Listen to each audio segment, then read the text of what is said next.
दोस्तों, ये मुशायरा कवि सम्मेलन मिला जुला है। हमारे कुछ हिंदी के दोस्त भी हैं।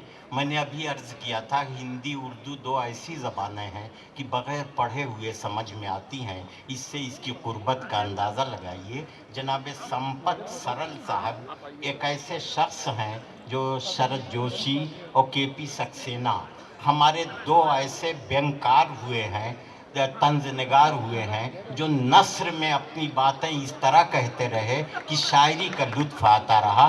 तो सरल जी, जो हमारे संपत सरल जी हैं, ये इनकी यही खूबी है कि ये नस्र में अपनी बातें कहेंगे मगर शायरी और कविता का लुत्फ़ आएगा। मैं उनसे गुजारिश कर रहा हूँ कि तशरीफ़।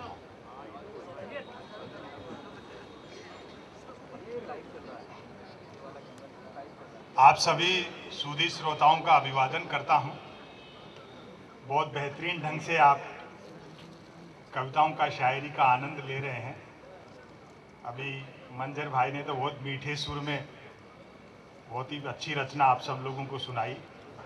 मैं गाता नहीं हूं और आपको मेरा एहसान मानना चाहिए कि मुझे गाना नहीं आता है, उसके बावजूद गा नहीं रहा हूं।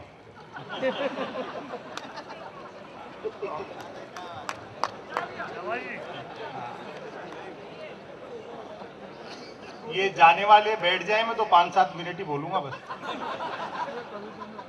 दोस्तों, मैं निनाद को, रविवार को और तमाम जो प्रायोजक लोग हैं जिन्होंने ये मुशायरा कवि सम्मेलन जुटाया है, उनको बधाई और शुभकामनाएं देता हूं कि उन्होंने कला की जो अस्मिता है उसको अक्षुण्ण रखा।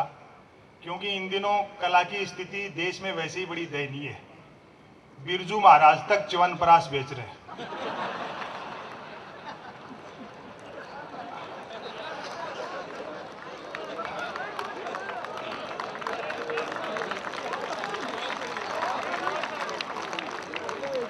और मुनव्वर भाई साहब, राहत इंदौरी जी, अनवर साहब, तमाम लोग बैठे हैं। आज भी देश में जितने उद्देश्यपरक मनोरंजन के जो आयाम हैं, उनमें कवि सम्मेलन मुशायरा एक ऐसा है जो आर्थिक दृष्टि से भी सस्ता है और उद्देश्यपरक भी है, सेंसेबल भी है। वरना तो अभी शाहरुख खान ने 150 करोड़ में रावण बनाई, जो मेघनाथ भी नहीं निकली। हाँ, बहुत अच्छे। हाँ, दरअसल क्या है, अभी मंजर भाई साहब ने अच्छी चीज सुनाई बेटियों को लेकर के, लेकिन क्या है, सरकारी योजनाओं में भी बड़ी साजिशें होती हैं। जिस दिन शिवराज सिंह जी ने बेटी बचाओ अभियान की शुरुआत की, मैंने उसी दिन घोषणा कर दी थी कि उमा भारती जी राजनीति में वापस आएंगे।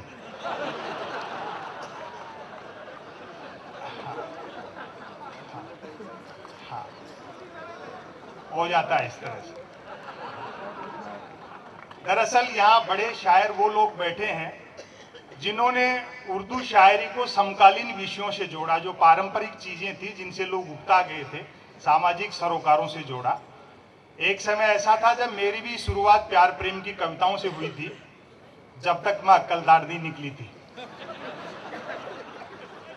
उबासी के बहाने भी किसी लड़की के दांत दिख जाते तो मैं 5-7 गजलें लिख मारता। भले वो उबासी मुझको देख कर गैलेरी होती थी। बड़ी संख्या में माताएं बहनियां बैठी, एक निवेदन कर दूं, प्रकृति के, कुदरत के, सृष्टि के नियम बदल सकते हैं, औरत के प्रति पुरुष की मानसिकता नहीं बदल सकती। बात अच्छी लगे तो महिलाओं को तालियां बजानी है, इनके तो खिलाफ बोल रहा हूं। प्रकृति के, कुदरत के, सृष्टि के नियम बदल सकते हैं, औरत के प्रति पुरुष की मानसिकता बदल ही नहीं सकती। मर्द की फितरत होती है, अर्थी के रास्ते में भी लुगाई मिल जाए तो 80 साल का मुर्दा भी वाइब्रेशन मोड पर आ जाता है।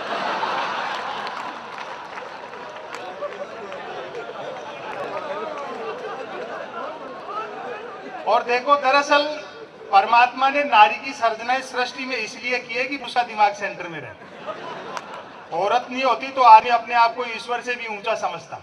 मैं उदाहरण से समझा रहा हूं, बात अच्छी लगे तो समर्थन करना। वो उर्वशी, मेनका, रंभा थोड़ी सी कमर आती थी तो बड़े बड़े विश्वामित्रों के सिंहासन हिल जाते थे। कितना भी बड़ा कामयोगी और ब्रह्मचारी हो, औरत दिखते ही पसीने आ जाते हैं। वो मल्लिका शेरावत घंटे भर योग सीखने गई थी, बाबा की एक आंख आज तक पूरी नहीं खुल रही।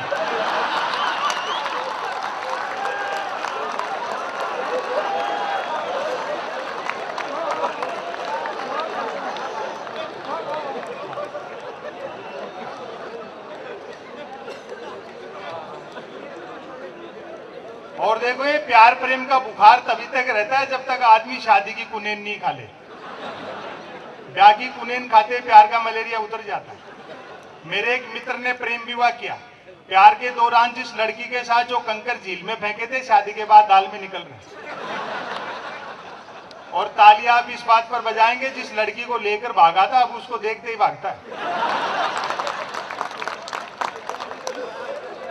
शादी के 3 दिन बाद मिला। मैंने कहा नया नया प्रेम विवाह किया है, पत्नी को लेकर सिनेमा जा, सैर सपाटा कर, क्या मंदिर मंदिर भटकता है? वो बोला भाई साहब सुना है जोड़े ईश्वर बनाता है, बस उसी को ढूंढ रहा हूं।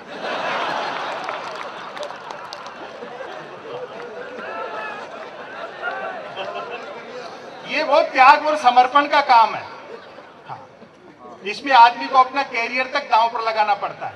मैं ऐसे कई लड़कों को जानता हूं जो कॉलेज के जमाने में मेरे साथ पढ़ते थे, जिन्होंने अपने बाप की गाड़ी कमाई से प्रेमिकाओं को जलेबी खिलाई, आजकल शहर के नामी हलवाई बने हुए हैं। और मेरे मित्र का त्याग तो प्रेम के मामले में महात्मा बुद्ध से भी बड़ा है। महात्मा बुद्ध अपनी पत्नी और बेटे को सोता हुआ छोड़कर चले गए थे। वो रोज रात को इंतजार करता है कि लुगाई सोए तो घर में घुसूं। और वैसे भी देखो, मेरी तो अरेंज मैरिज हुई। यहाँ जितने भी भयंकर अरेंज मैरिज वाले लोग बैठे हैं, सब जानते हैं कि हिंदुस्तान में आदमी की मैरिज अगर अरेंज हो तो सारे काम बाप करता है सिवाय फेरे खाने के। हाँ। मैं तो हिंदी साहित्य से मैंने एमए किया, तो मुझसे तो कौन प्रेम करती भाई, मरते हुए पे कौन मरेगा। लेकिन मेरे साथ 2 चीजें ठीक थी। एक तो साहित्य का विद्यार्थी था तो भाषा अच्छी थी, दूसरा मैंने ट्रकों से शेरो शायरी उतार रखी थी। तो प्रेम करने वाले मुझसे प्रेम पत्र लिखवाते थे, और मैं जिसके प्रेम पत्र लिख देता था उसके 2 नतीजे जरूर निकलते थे। या तो उसकी शादी हो जाती थी या फिर वो पिटता था। हालांकि बात एक ही है।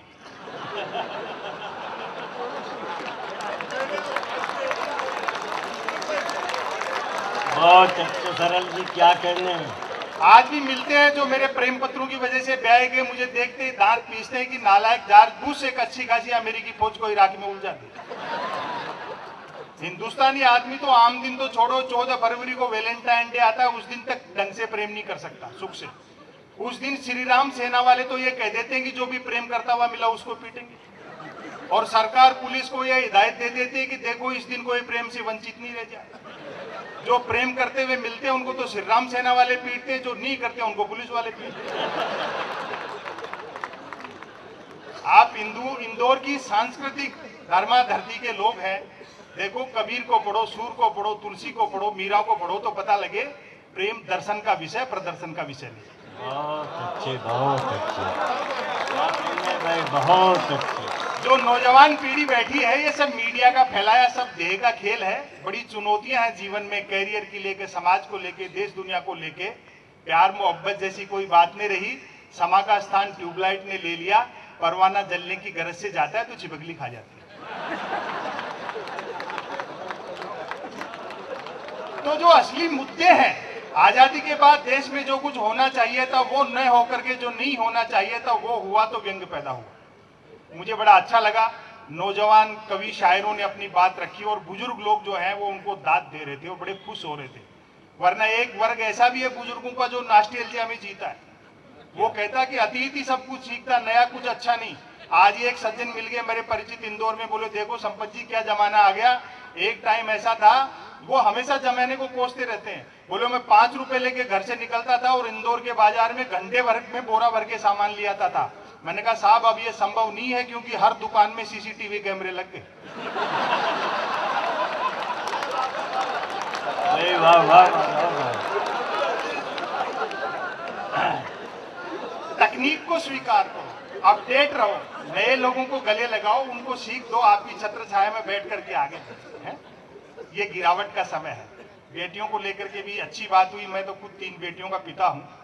लेकिन साहब आजकल टेक्नोलॉजी में उलझी पीढ़ी इतनी शातिर हो गई। एक दिन सहज भाव से मैं अध्यापक था उस जमाने में, एक लड़की से एक प्रश्न कर लिया था क्लास में। मैंने कहा बेटा ये बता कि राम लक्ष्मण तो ठीक लेकिन सीता जी वनवास क्यों गई? तो लड़की ने कही सीता के वनवास जाने में बहुत बड़ी सीख है, यदि घर में 3-3 सास हो तो जंगल ही ठीक है। वाह वाह वाह।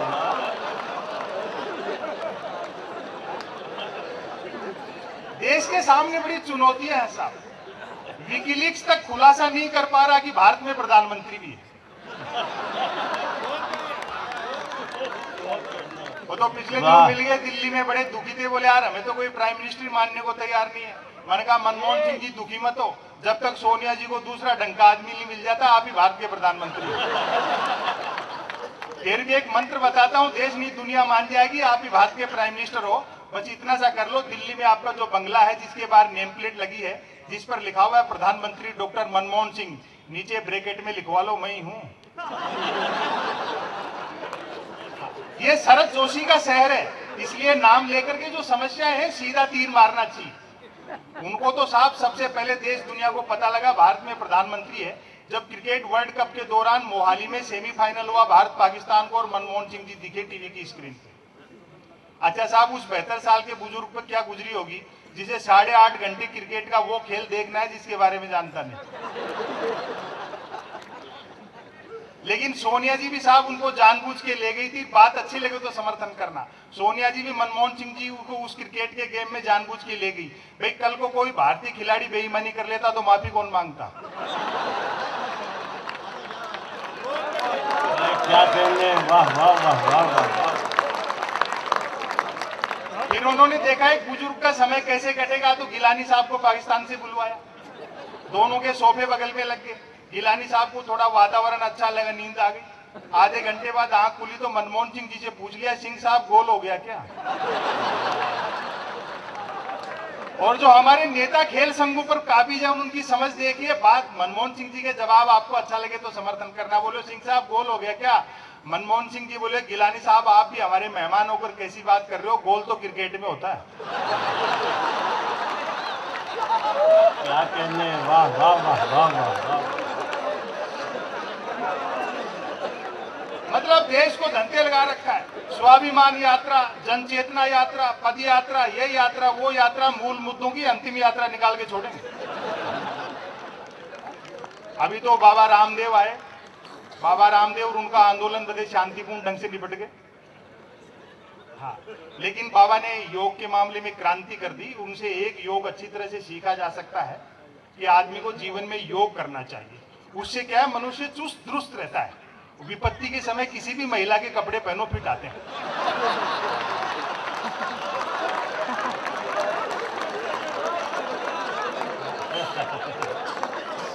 लेकिन सरकारें नहीं साहब, हमारा विपक्ष की इतना गंभीर है इन मुद्दों पर। देखिए सरकार को कोसने से क्या होगा, प्रतिपक्ष की भूमिका देखिए। रामदेव पर लाठीचार्ज हुआ तो राजघाट पर धरना प्रदर्शन किया भाजपाइयों ने, तो प्रतिपक्ष की नेता, इतनी बड़ी नेता सुषमा स्वराज ने वहां जम के डांस किया। बात अच्छी लगे तो समर्थन करना मेरे व्यंग पर। वो सुषमा स्वराज का राजघाट पर डांस आपने भी देखा होगा। मेरे ख्याल उसके बाद गांधी जी ने भी सिर पीट लिया होगा कि यार मैंने अंग्रेजों से लड़ाई स्वराज के लिए लड़ी थी, सुषमा स्वराज के लिए लड़ी थी। वाह वाह वाह वाह वाह।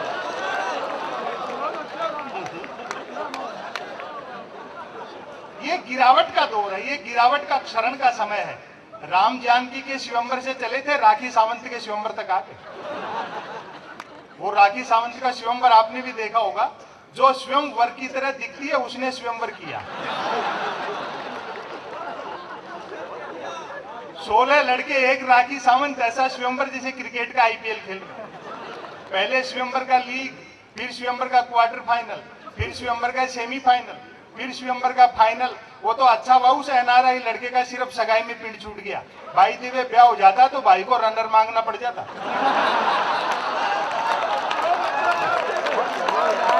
वाह वाह वाह वाह।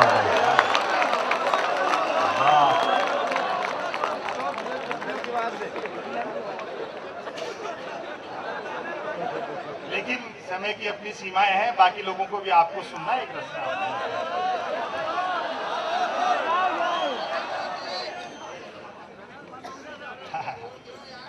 भाई आपके पास तो समय है, उनके पास तो नहीं है। हाँ, एक रचना आपको सुनाता हूँ। हाँ भाई क्या। मैं बधाई देना चाहता हूँ पुनः आपको इस सांस्कृतिक अनुष्ठान के लिए। हम भी आईआईटी, आईआईएम और तमाम जगह जाते हैं। मुनव्वर भाई साहब, राहत इंदौरी जी और ये कवि शायर लोग, हमारी कोशिश रहती है कि जो इंटरनेट, कंप्यूटर, मोबाइल और इन सब में उलझी हुई पीढ़ी है वो शब्द से मोहब्बत करे, किताबों की तरफ लौटे। देखो दोस्तों, दुनिया की कितनी भी एडवांस टेक्नोलॉजी हो, उजाला बनाया जा सकता है, धूप नहीं बनाई जा सकती। बहुत अच्छे। ये जो तपस्वी और साधक लोग पीछे बैठे हैं, यही सब लोग धूप बनाने का काम करते हैं। आज की रात सुनिए और आनंद लीजिए। नेताओं का तो क्या है, सब ऐसे ही चलता रहता है, आना जाना। समय हिसाब लेगा इनसे, नेताओं से समय हिसाब लेगा। और समय साहब बड़ा निर्मम होता है, किस तरह से हिसाब लेता है। बात अच्छी लगे, हो सकता है इससे कड़वा मैं कुछ नहीं पाऊं समर्थन करना। जिन अंग्रेजों का सूरज नहीं डूबता था, उनके वायसराय और राजाओं की यूनिफॉर्म बैंड बाजे वाले पहनते हैं। भाई क्या कहने, वाह वाह। वक्त इस तरह से हिसाब लेगा। एक रचना आपको सुना, ये जो रचना है, मैं गद्य पढ़ता हूं। जैसा बताया, शरद जोशी जी पढ़ते थे और केपी सक्सेना जी पढ़ते थे। शरद जी इस दुनिया में नहीं रहे, केपी सक्सेना जी ने कवि सम्मेलनों में आना जाना बंद कर दिया। हो सकता है कुछ पुराने लोग यहाँ बैठे हो जिन्होंने सुन रखी हो, उनसे मैं क्षमा याचना करता हूँ, क्योंकि बाकी लोगों का अहित क्यों किया जाए। मैं हिदायत भाई को भी धन्यवाद देना चाहूँगा। उन्होंने एक सुलगती सांझ या 3-4 साल पहले कवि सम्मेलन हुआ था, उसमें मुझे सुना और पुनः हमसे लोगों से मिलने का अवसर उपलब्ध करवाया। हालांकि वो दिख नहीं रहे अभी। हाँ, अभी क्या छुप रहे हैं, अभी तो मुशायरा हो जाने दो, 2-3 दिन छुपते फिरोगे। क्योंकि मैं भी मेरे शहर में कार्यक्रम करता हूं तो यही हालत होती है। हाँ। ये भारत पाकिस्तान के मधुर संबंधों को लेकर के लिखी गई। और एक और निवेदन कर दूं साहब कि मैं अपना ही लिखा हुआ पढ़ता हूं, क्योंकि मैं कोई भारत का विदेश मंत्री एसएम कृष्णा तो हूं नहीं।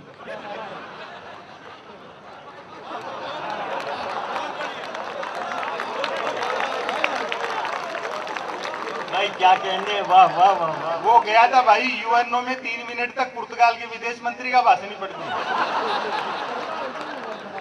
ऐसे ऐसे तो नेता जेल में पड़े। लेकिन साहब दरअसल उसमें कृष्णा की गलती नहीं थी। गठबंधन सरकार का विदेश मंत्री हो तो ये मान के चलता है कि मैं कई देशों का विदेश मंत्री हूं। फिर एसएम कृष्णा ने नैतिकता के आधार पर इस्तीफा भी दिया, जो आप लोगों को नहीं मालूम, हम साहित्यकार लोग तीसरे नेत्र से देखते हैं। उन्होंने देखा यार कि देश की इज्जत तो दांव पे लग गई, तो उन्होंने नैतिकता के आधार पर इस्तीफे दिया और अब बात का मजा लेना। लेकिन दुर्भाग्य से भाई ने अपना इस्तीफा भी पुर्तगाल के प्रधानमंत्री को भिजवा दिया।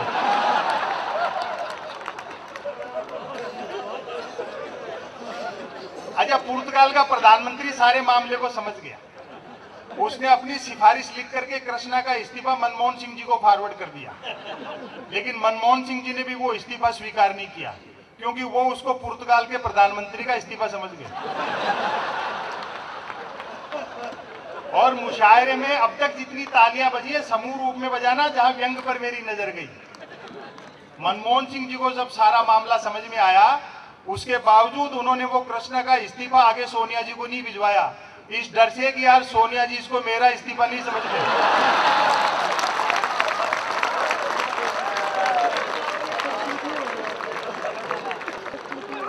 अब रचना कहते हैं कि साहब कवि सम्मेलनों में बड़ा चकल्लस होता है, और सही बात है। कवि सम्मेलन उतार पर है, सस्ती बातें होती हैं, लेकिन आप जिस ढंग से सुन रहे हो हमारा हौसला बढ़ता है।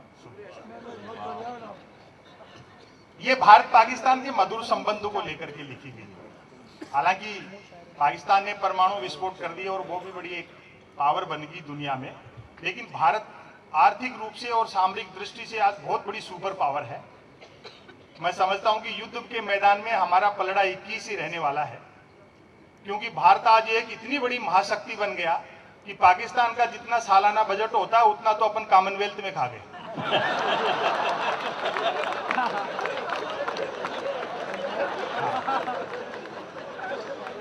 हाँ। अब आप हमारी ताकत का अंदाजा लगा लो। कहते हैं कि साहब उग्रवादियों के पास बड़ा घातक हथियार है। पाकिस्तान चाइना के पास ऐसे ऐसे अस्त्र शस्त्र हैं कि वो भारत से कभी भी लोहा ले ले। अमेरिका के पास ऐसे ऐसे हथियार हैं कि वो संपूर्ण सृष्टि को नेस्तनाबूद कर दे। लेकिन हम बुद्ध, महावीर और गांधी के देश के लोग हमारे पास एक ऐसा हथियार है जो सिर्फ हमारे पास है, और उसकी नकल तो छोड़ो, फोटोकॉपी भी नहीं हो सकती। उस हथियार का इस्तेमाल बड़ी तरकीब से करते हैं हम लोग। हाँ, वो भारतीय हथियार क्या है, वही इस लेख का शीर्षक है। मैं शीर्षक पढ़ूंगा, आप आदेश देंगे, मैं रचना शुरू करूंगा।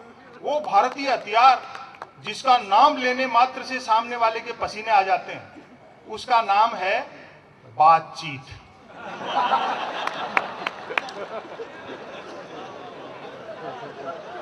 बहुत खतरनाक हथियार। सरकार उग्रवादियों को कहती है कि हम बातचीत को तैयार हैं। उग्रवादी साहब कह देते हैं साहब जान दे देंगे लेकिन बातचीत नहीं करेंगे। वाह वाह वाह वाह। तबीयत खुश कर दी आज आप लोगों ने। भाई शरद जोशी के शहर में अगर गद्य अच्छा नहीं सुना जाएगा तो कहाँ सुना जाएगा। लोग क्या, हमारे बच्चे खराब मनोरंजन की तरफ इसलिए जा रहे हैं कि अच्छा देखने सुनने को नहीं मिलता। वरना राजेंद्र माथुर जी के संपादन में नवा टाइम्स के वो दिन याद करो जो अब अंतिम कालम पर शरद जी का प्रतिदिन आता था और अखबार वहां से शुरू होता था।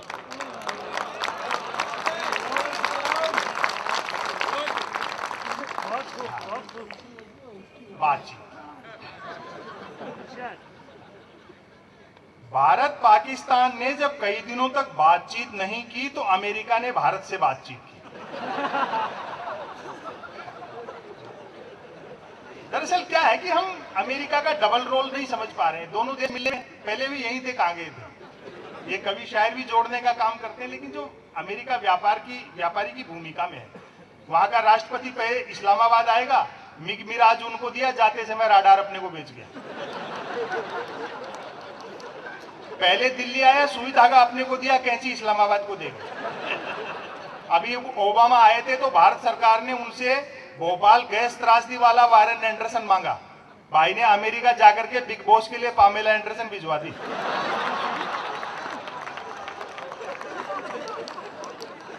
तो ये जो डबल रोल है इसको समझो, वही सारे मुद्दे इसमें। सुनिए साहब, बातचीत। भारत पाकिस्तान ने जब कई दिनों तक बातचीत नहीं की तो अमेरिका ने भारत से बातचीत की। भारत ने अमेरिकी सलाह को आदेश मान पाकिस्तान से बातचीत की कि हमें बातचीत करनी चाहिए। पाकिस्तान को डाउट हुआ कि भारत ने हमसे बातचीत के विषय में बातचीत भी क्यों की। उसने तुरंत भारत की बातचीत को लेकर अमेरिका से बातचीत की। और क्या बातचीत की, इस पर आपकी तालियां उठे। तुरंत अमेरिका से बातचीत की। साहब, भारत से क्या बातचीत करें, उससे तो जब भी बातचीत करो वह तो बातचीत के अलावा कुछ करता ही नहीं।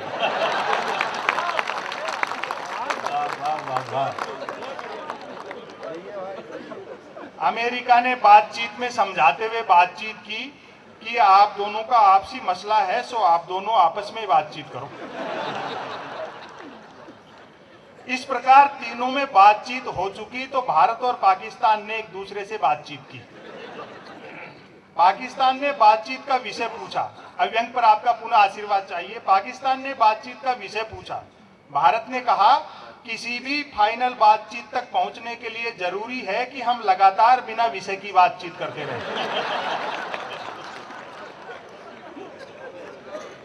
और दोस्तों, जिन पंक्तियों को लिखते समय मेरी आंखें भर आई थी, अगर इस बार आती आप खामोश रह गए, मेरा इंदौर आना बेकार चला जाएगा। व्यंग देखें, हम लगातार बिना विषय की बातचीत करें। कड़वा सच है लेकिन कहना जरूरी है। दोस्तों, बिना किसी विषय की बातचीत का ही सुपरिणाम कहो कि पाकिस्तान बातचीत के बाद भी खून खराबा नहीं छोड़ता और भारत खून खराबे के बाद भी बातचीत। अरे वाह वाह वाह वाह वाह वाह, क्या कहने, वाह वाह वाह वाह। पाकिस्तान ने बातचीत में भारत से पूछा, बातचीत के लिए आप इस्लामाबाद आएंगे या हम दिल्ली आएं? भारत ने कहा, बातचीत में जल्दबाजी ठीक नहीं है। पहले हमें बातचीत से माहौल बनाना चाहिए, फिर बातचीत से तय कर लेंगे कि बातचीत के लिए कौन सी जगह ठीक रहेगी। इतनी बातचीत के बाद भारत ने बातचीत की। बातचीत के लिए पहले आप दिल्ली आ जाओ, फिर हम इस्लामाबाद आकर बातचीत कर लेंगे, या फिर इसका उल्टा कर लेते हैं। अब आपकी तालियां उठें, या फिर इसका उल्टा कर लेते हैं। जगह बदलने से कौन सी बातचीत बदल जाएगी। बहुत अच्छे, वाह वाह वाह वाह। बातचीत से जब दोनों देशों में इस तरह बातचीत का वातावरण बन चुका तो दोनों ने परस्पर बातचीत की। बातचीत सचिव स्तर की, मंत्री स्तर की और प्रधानमंत्री स्तर की हुई।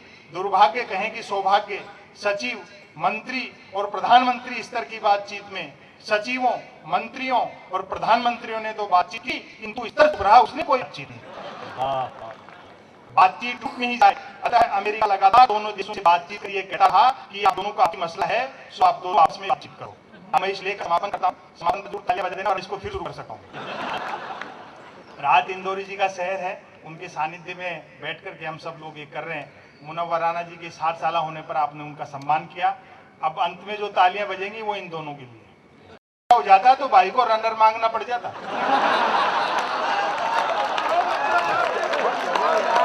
वाह वाह वाह वाह।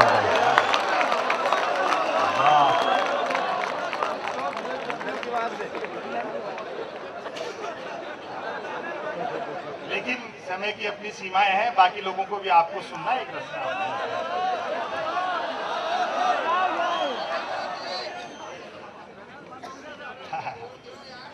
भाई आपके पास तो समय है, उनके पास तो नहीं है।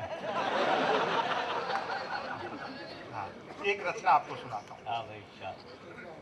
मैं बधाई देना चाहता हूँ पुनः आपको इस सांस्कृतिक अनुष्ठान के लिए। हम भी IIT, IIM और तमाम जगह जाते हैं, मुनव्वर भाई साहब, राहत इंदौरी जी और ये कवि शायर लोग। हमारी कोशिश रहती है कि जो इंटरनेट, कंप्यूटर, मोबाइल और इन सब में उलझी हुई पीढ़ी है वो शब्द से मोहब्बत करे, किताबों की तरफ लौटे। देखो दोस्तों, दुनिया की कितनी भी एडवांस टेक्नोलॉजी हो, उजाला बनाया जा सकता है, धूप नहीं बनाई जा सकती। बहुत अच्छे। ये जो तपस्वी और साधक लोग पीछे बैठे हैं, यही सब लोग धूप बनाने का काम करते हैं। आज की रात सुनिए और आनंद लीजिए। नेताओं का तो क्या है, सब ऐसे ही चलता रहता है, आना जाना। समय हिसाब लेगा इनसे, नेताओं से समय हिसाब लेगा। और समय साहब बड़ा निर्मम होता है, किस तरह से हिसाब लेता है। बात अच्छी लगे, हो सकता है इससे कड़वा मैं कुछ नहीं पाऊं समर्थन करना। जिन अंग्रेजों का सूरज नहीं डूबता था, उनके वायसराय और राजाओं की यूनिफॉर्म बैंड बाजे वाले पहनते हैं। भाई क्या कहने, वाह वाह। वक्त इस तरह से हिसाब लेगा। एक रचना आपको सुनाता हूं। ये जो रचना है, मैं गद्य पढ़ता हूं। जैसा बताया, शरद जोशी जी पढ़ते थे और केपी सक्सेना जी पढ़ते थे। शरद जी इस दुनिया में नहीं रहे, केपी सक्सेना जी ने कवि सम्मेलनों में आना जाना बंद कर दिया। हो सकता है कुछ पुराने लोग यहाँ बैठे हो जिन्होंने सुन रखी हो, उनसे मैं क्षमा याचना करता हूँ, क्योंकि बाकी लोगों का अहित क्यों किया जाए। मैं हिदायत भाई को भी धन्यवाद देना चाहूँगा। उन्होंने एक सुलगती सांझ या 3-4 साल पहले कवि सम्मेलन हुआ था, उसमें मुझे सुना और पुनः हमसे लोगों से मिलने का अवसर उपलब्ध करवाया। हालांकि वो दिख नहीं रहे अभी। हाँ, अभी क्या छुप रहे हैं, अभी तो मुशायरा हो जाने दो, 2-3 दिन छुपते फिरोगे। क्योंकि मैं भी मेरे शहर में कार्यक्रम करता हूँ तो यही हालत होती है। ये भारत पाकिस्तान के मधुर संबंधों को लेकर के लिखी गई। और एक और निवेदन कर दूं साहब कि मैं अपना ही लिखा हुआ पढ़ता हूं, क्योंकि मैं कोई भारत का विदेश मंत्री एसएम कृष्णा तो हूं नहीं।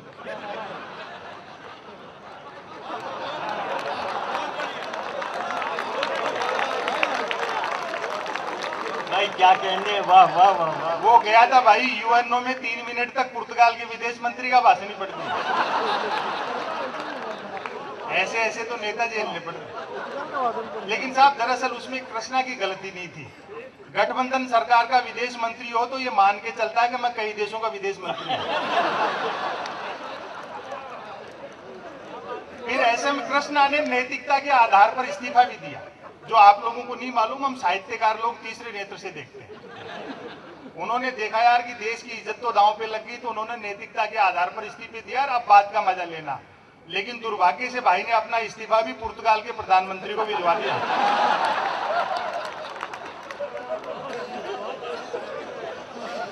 अच्छा, पुर्तगाल का प्रधानमंत्री सारे मामले को समझ गया। उसने अपनी सिफारिश लिख करके कृष्णा का इस्तीफा मनमोहन सिंह जी को फॉरवर्ड कर दिया। लेकिन मनमोहन सिंह जी ने भी वो इस्तीफा स्वीकार नहीं किया। क्योंकि वो उसको पुर्तगाल के प्रधानमंत्री का इस्तीफा समझ गए।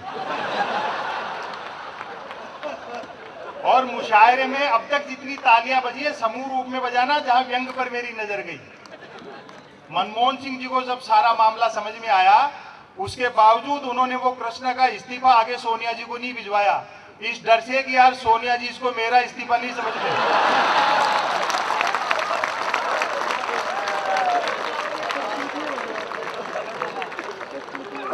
अब रचना कहते हैं कि साहब कवि सम्मेलनों में बड़ा चकल्लस होता है, और सही बात है, कवि सम्मेलन उतार पर है, सस्ती बातें होती हैं, लेकिन आप जिस ढंग से सुन रहे हो हमारा हौसला बढ़ता है। ये भारत पाकिस्तान के मधुर संबंधों को लेकर के लिखी गई। हालांकि पाकिस्तान ने परमाणु विस्फोट कर दिया और वो भी बड़ी एक पावर बन गई दुनिया में, लेकिन भारत आर्थिक रूप से और सामरिक दृष्टि से आज बहुत बड़ी सुपर पावर है। मैं समझता हूं कि युद्ध के मैदान में हमारा पलड़ा 21 ही रहने वाला है, क्योंकि भारत आज एक इतनी बड़ी महाशक्ति बन गया कि पाकिस्तान का जितना सालाना बजट होता है उतना तो अपन कॉमनवेल्थ में खा गए। हाँ।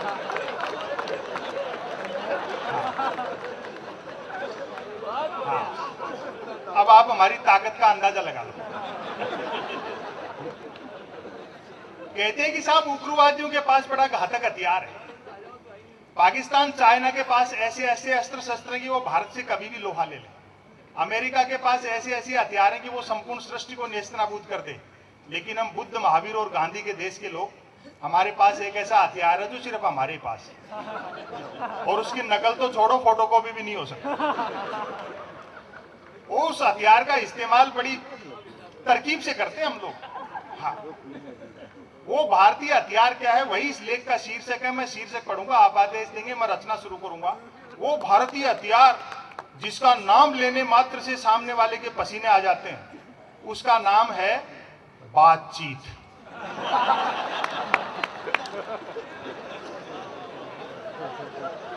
बहुत खतरनाक हथियार। सरकार उग्रवादियों को कहती है कि हम बातचीत को तैयार हैं। उग्रवादी साहब कह देते हैं साहब जान दे देंगे लेकिन बातचीत नहीं। वाह वाह वाह वाह, तबीयत खुश कर दी आज आप लोगों ने। भाई शरद जोशी के शहर में अगर गद्य अच्छा नहीं सुना जाएगा तो कहाँ सुना जाएगा। लोग क्या, हमारे बच्चे खराब मनोरंजन की तरफ इसलिए जा रहे हैं कि अच्छा देखने सुनने को नहीं मिलता। वरना राजेंद्र माथुर जी के संपादन में नवा टाइम्स के वो दिन याद करो जो अब अंतिम कालम पर शरद जी का प्रतिदिन आता था और अखबार वहां से शुरू होता था।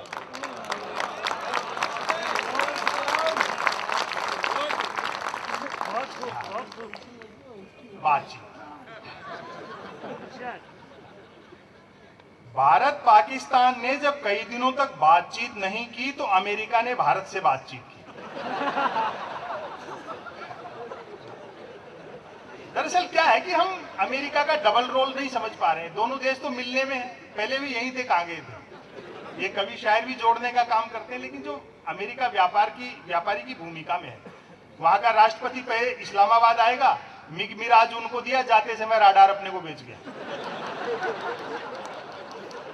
पहले दिल्ली आया, सुई धागा अपने को दिया, कैंची इस्लामाबाद को देगा। अभी ओबामा आए थे तो भारत सरकार ने उनसे भोपाल गैस त्रासदी वाला वारेन एंडरसन मांगा। भाई ने अमेरिका जाकर के बिग बॉस के लिए पामेला एंडरसन भिजवा दी।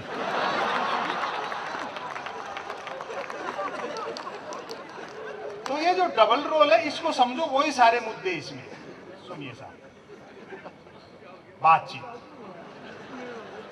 भारत पाकिस्तान ने जब कई दिनों तक बातचीत नहीं की तो अमेरिका ने भारत से बातचीत की। भारत ने अमेरिकी सलाह को आदेश मान पाकिस्तान से बातचीत की कि हमें बातचीत करनी चाहिए। पाकिस्तान को डाउट हुआ कि भारत ने हमसे बातचीत के विषय में बातचीत भी क्यों की। उसने तुरंत भारत की बातचीत को लेकर अमेरिका से बातचीत की। और क्या बातचीत की, इस पर आपकी तालियां उठे। तुरंत अमेरिका से बातचीत की। साहब भारत से क्या बातचीत करें, उससे तो जब भी बातचीत करो वह तो बातचीत के अलावा कुछ करता ही नहीं। वाह वाह वाह वाह। अमेरिका ने बातचीत में समझाते हुए बातचीत की कि आप दोनों का आपसी मसला है, सो आप दोनों आपस में बातचीत करो। इस प्रकार तीनों में बातचीत हो चुकी तो भारत और पाकिस्तान ने एक दूसरे से बातचीत की। पाकिस्तान ने बातचीत का विषय पूछा। अव्यंग पर आपका पुनः आशीर्वाद चाहिए। पाकिस्तान ने बातचीत का विषय पूछा। भारत ने कहा किसी भी फाइनल बातचीत तक पहुंचने के लिए जरूरी है कि हम लगातार बिना विषय की बातचीत करते रहें।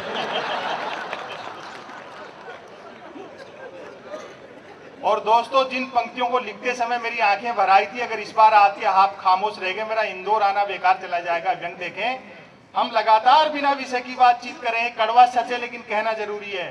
दोस्तों, बिना किसी विषय की बातचीत का ही सुपरिणाम कहो कि पाकिस्तान बातचीत के बाद भी खून खराबा नहीं छोड़ता और भारत खून खराबे के बाद भी बातचीत। अरे वाह वाह वाह वाह वाह वाह, क्या कहने, वाह वाह वाह वाह।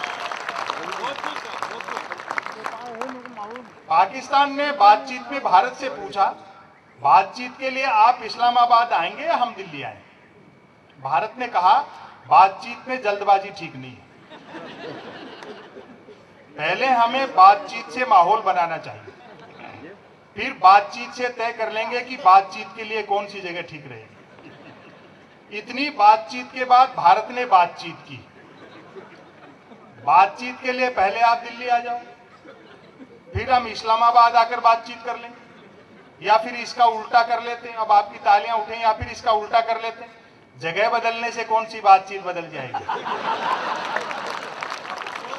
बहुत अच्छे, वाह वाह वाह वाह। बातचीत से जब दोनों देशों में इस तरह बातचीत का वातावरण बन चुका तो दोनों ने परस्पर बातचीत की। बातचीत सचिव स्तर की, मंत्री स्तर की और प्रधानमंत्री स्तर की हुई। दुर्भाग्य कहें कि सौभाग्य, सचिव, मंत्री और प्रधानमंत्री स्तर की बातचीत में सचिवों, मंत्रियों और प्रधानमंत्रियों ने तो बातचीत की, किंतु स्तर चुप रहा, उसने कोई बातचीत नहीं की। वाह, बातचीत टूट नहीं जाए, अतः अमेरिका लगातार दोनों देशों से बातचीत कर ये कहता रहा कि आप दोनों का आपसी मसला है, सो आप दोनों आपस में बातचीत करो। अब मैं इस लेख का समापन करता हूं। समापन पर जरूर तालियां बजा देना, वरना इसको फिर शुरू कर सकता हूं। राहत इंदौरी जी का शहर है, उनके सानिध्य में बैठ करके हम सब लोग ये कर रहे हैं। मुनव्वर राणा जी के 60 साल होने पर आपने उनका सम्मान किया। अब अंत में जो तालियां बजेंगी वो इन दोनों के लिए। प्रत्येक बातचीत में सारा जोर बातचीत पर रहा। व्यंग देखें, प्रत्येक बातचीत में सारा जोर बातचीत पर रहा। पाकिस्तान ने बातचीत में कहा, हम कश्मीर लेकर रहेंगे, हम कश्मीर लेकर रहेंगे।